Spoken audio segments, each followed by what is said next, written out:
U.S. Postal Service suspends incoming parcel deliveries from the Chinese mainland and Hong Kong. Donald Trump says the U.S. wants to take over the war-ravaged Gaza Strip. And Thailand to suspend electricity and fuel supplies to some border areas with Myanmar to curb scam centers.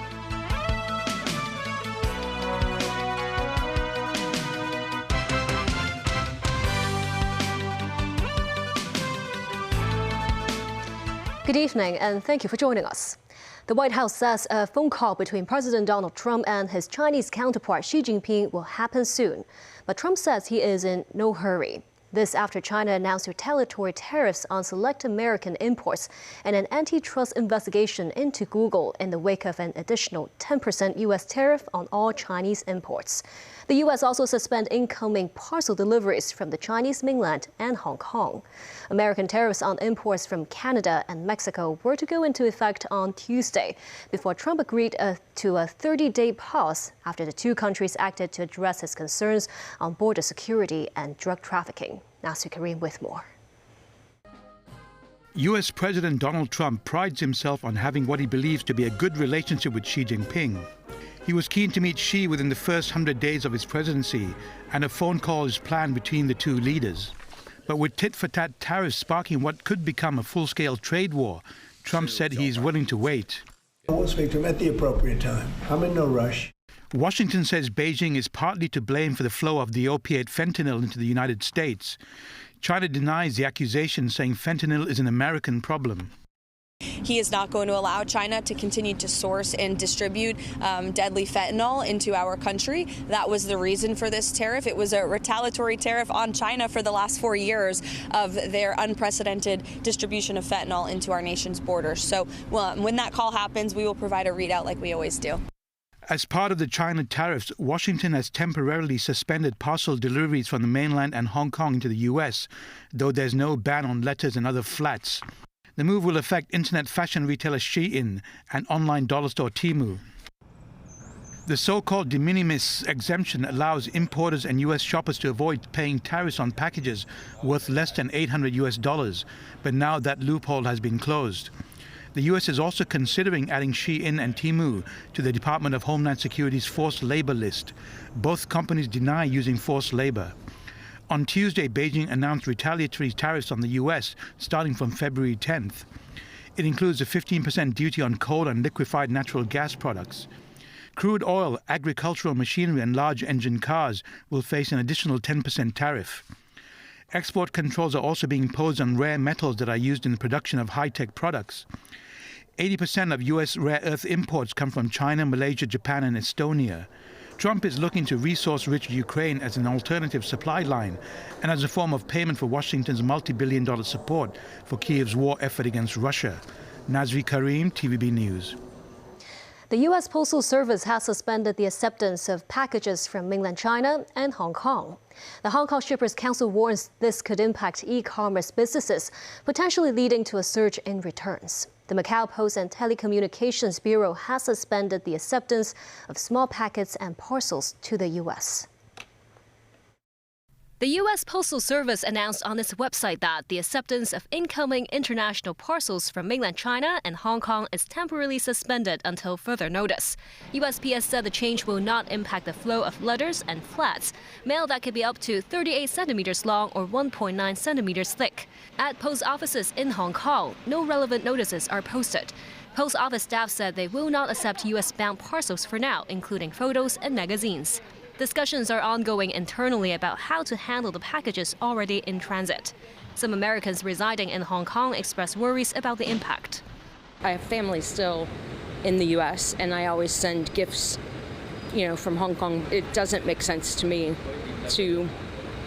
there's a lot of Americans that don't live in America. The Hong Kong Shippers Council stressed plenty of e-commerce businesses rely on Hong Kong postal services for shipments, which are about 30 to 40% cheaper than the charges of courier companies. Underscoring the confusion caused, the council's chairman Willie Lin questioned how the U.S. handles a good already on their way to America and parcels that just reached the U.S., as it's unclear whether the U.S. Postal Service will proceed with their customs clearance. He added the move can leave thousands of consumers unable to receive their goods, triggering a chain of frustration, including the questions on refunds and return policies. In response to inquiries from TVB News, several courier companies said they still accept U.S.-bound parcels, but the companies have yet to receive notices over how the latest U.S. postal policy will affect customs clearance.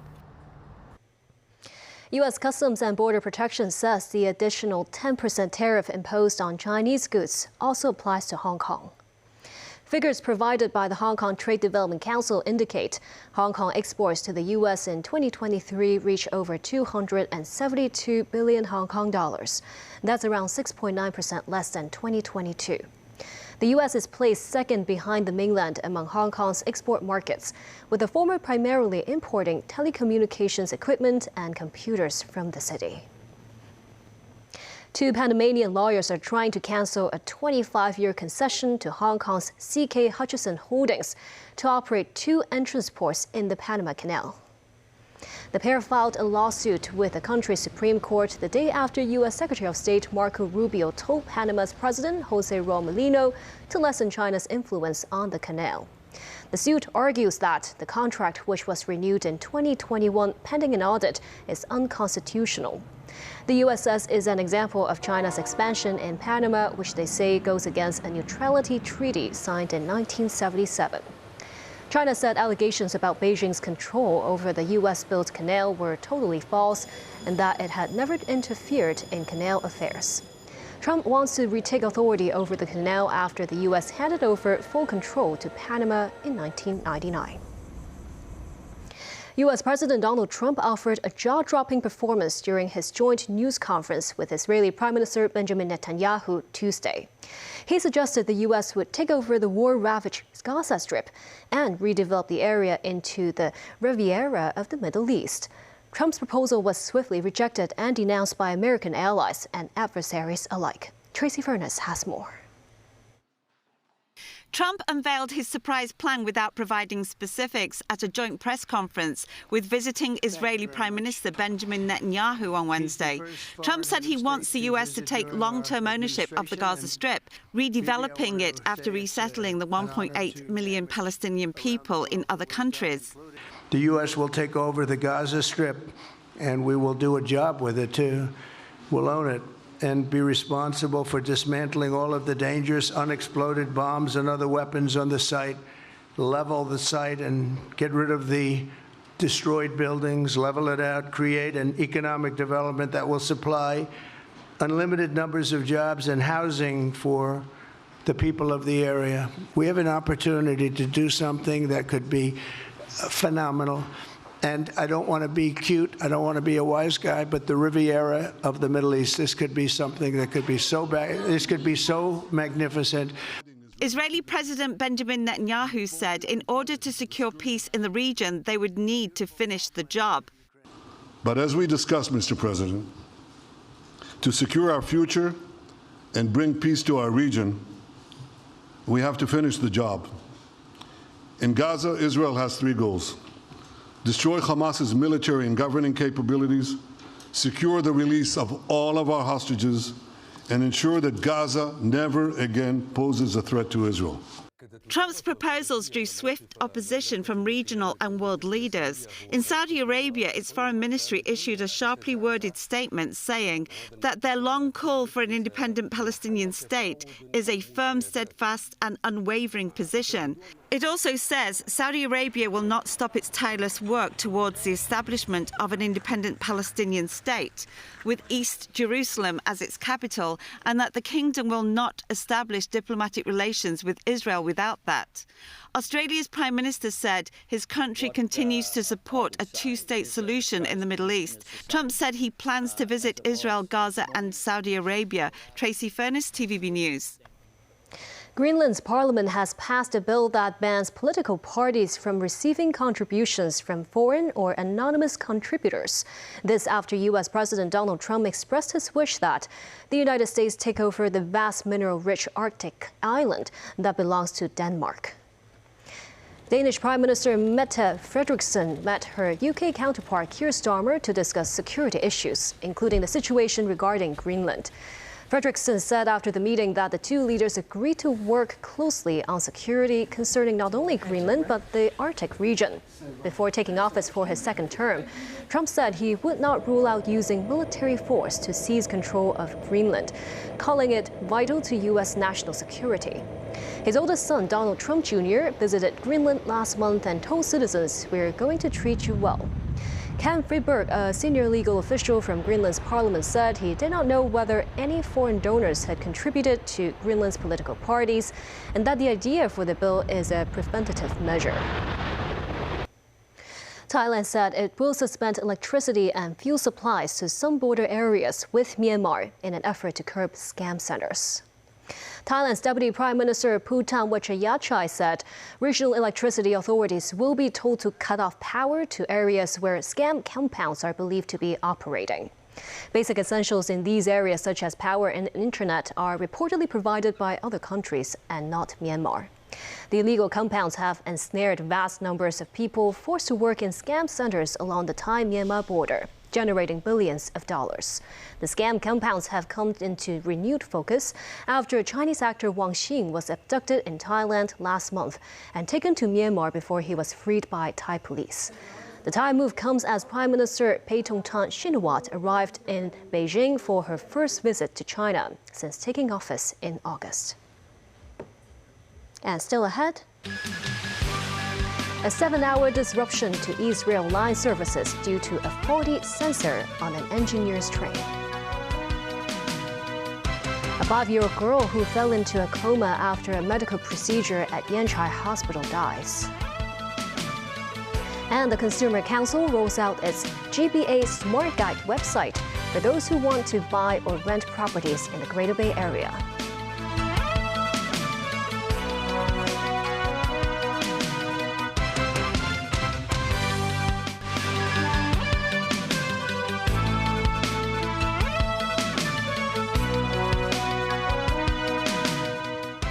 Welcome back.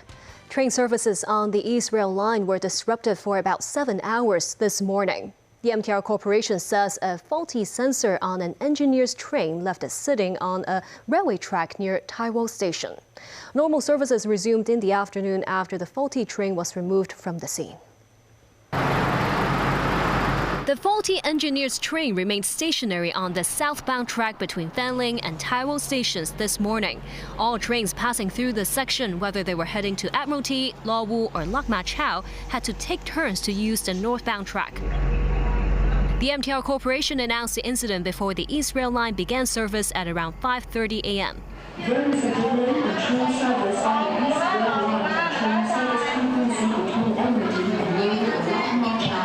At Taiwo Station, all passengers had to board trains or alight from them on the northbound platform.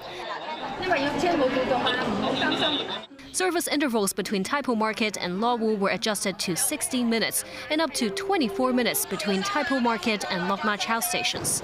I was late for work because of the disruptions, and then I panicked because I was like, the next train is in 8 minutes. I had to wait 8 minutes, and everyone was so tight inside the trains.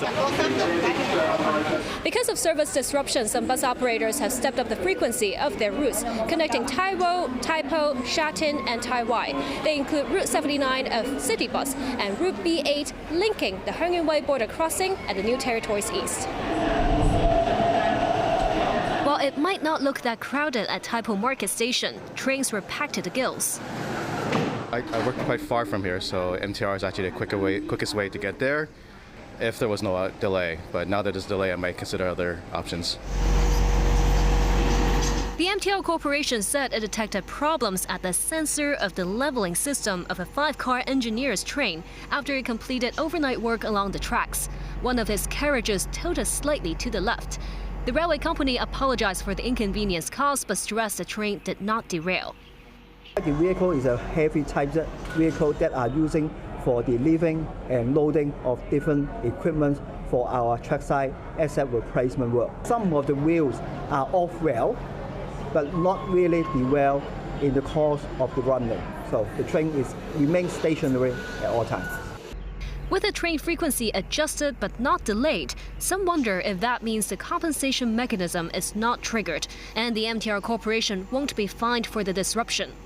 Lawmaker Gary Zhang, a former MTR engineer, said he will bring up the penalty issue at the Legislative Council panel on transport this Friday. The engineer's train involved in this morning's incident was moved away from the site at about 1 p.m. Train services disrupted for about 7 hours, gradually returned to normal in the afternoon. A 5-year-old girl who had been in a coma after a surgical procedure at Yanchai Hospital last year has passed away. The girl suffered a fall in May and sought emergency treatment at the hospital. She required stitches at the back of her head. After the procedure, her heart stopped for over 10 minutes. She was later diagnosed with ischemic brain injury with a lack of blood flow to the brain and was transferred to the pediatric intensive care unit of another hospital. Lawmaker Chen Wen-yan, who has been assisting the girl's family, said the child had relied on life support and her condition had been unstable in recent days. Chan expressed concerns over potential adjustments to the child abuse charges against the nurse and the assistant involved. The Center for Health Protection, or CHP, says the city's tallies of flu cases are still on the rise, with the peak season expected to last 3 to 4 months. Since the start of the year, the city has recorded 199 flu infections. Among the serious or fatal cases involving adults, 75% of them did not receive vaccination against influenza. Speaking on the radio program today, Edwin Choi, controller of CHP, said the type A influenza virus is circulating in popular travel destinations among Hong Kong people, including Japan, Europe, and mainland China. He said that would heighten the transmission risk further in the city. With that, Choi urged the public to receive a flu jab and don a mask, especially in crowded areas. The Consumer Council rolled out its GBA Smart Guide today, a website that provides detailed information for those who wish to purchase or rent properties in the Greater Bay Area. 11 cities are included on the website's list as of now. Timothy Lee tells us more. Over the course of the last 3 years, the Consumer Council received more than 750 complaints related to the purchase or the renting of properties in the Greater Bay Area, or GBA. 709 of them involved properties in Hong Kong. The remaining 49 cases involved 9 mainland cities and Macau, with 20 complaints coming from Zhuhai and 10 from Huizhou. One such case involved more than 2.3 million yuan.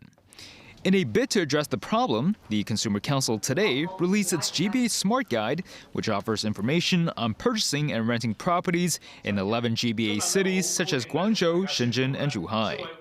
The guide also explains property-related terminology differences between Hong Kong and the mainland, which could prevent confusion for Hong Kong people who are unaware of mainland property laws.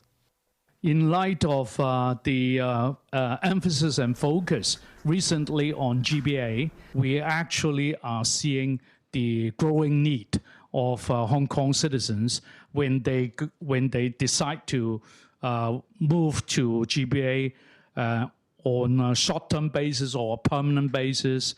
Definitely the housing problem will be one of the pressing issues. We came up with this idea of collaborating with our similar organizations in GBA area to come up with this website to talk about the necessary information involved for a person when they are thinking of buying a property.